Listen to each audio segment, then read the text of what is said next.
আসসালামু আলাইকুম রহমতুল্লাহি ওবারাকাতুহ। সম্মানিত কোরআন প্রেমী ভাই ও বোন, আলহামদুলিল্লাহ আমরা গুন্নাহ সম্পর্কে আলোচনা করতেছিলাম। তো আমরা এর আগে ইজহার সম্পর্কে আলোচনা করেছি। এখন আমরা আরো সুন্দর একটা বিষয়, সেটা হলো ইকলাব।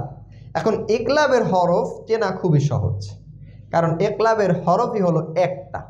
ইকলাবের হরফ একটি।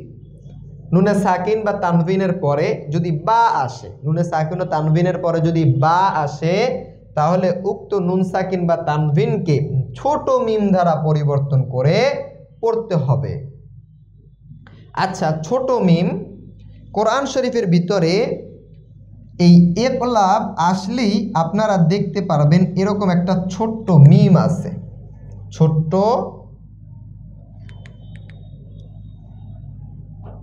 ছোট মিম আছে, এখানে একটা ছোট্ট মিম আছে এরকম। তো আমরা কোরআন শরীফের ভিতরে যখন আসব তখন দেখতে পারবো যে এইখানে খবিরুম বিমা তানভিন আসছে, তানভিনের পর বা আসছে। খবিরুন বিমা হওয়ার কথা ছিল, কিন্তু এরকম হবে না। খবিরুম বিমা খবিরুম বিমা, অর্থাৎ এখানে মিম ধারা পড়তে হবে, মিম ধারা পড়তে হবে। এজন্য একলাবে একটু পার্থক্য, কিন্তু একলাব চেনা সহজ, কারণ নুনে সাকিন ও তানভিনের পরে বা আসবে। এই যে আলিমুম, এখানে ছোট্ট একটা মিম থাকবে কোরআন শরীফের ভিতরে। এটা কোরআন শরীফের ভিতরে থাকে, এই চিহ্নগুলো থাকে।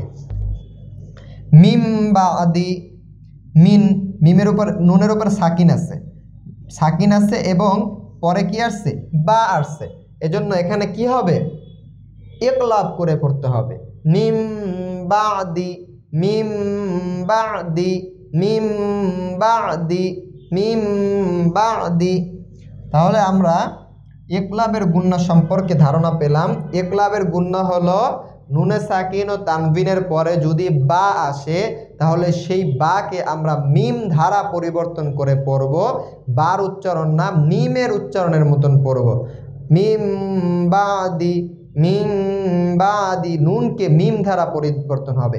মিম মিম জের মিম, মিন বাদি হবে না, মিন হবে না, মিম হবে।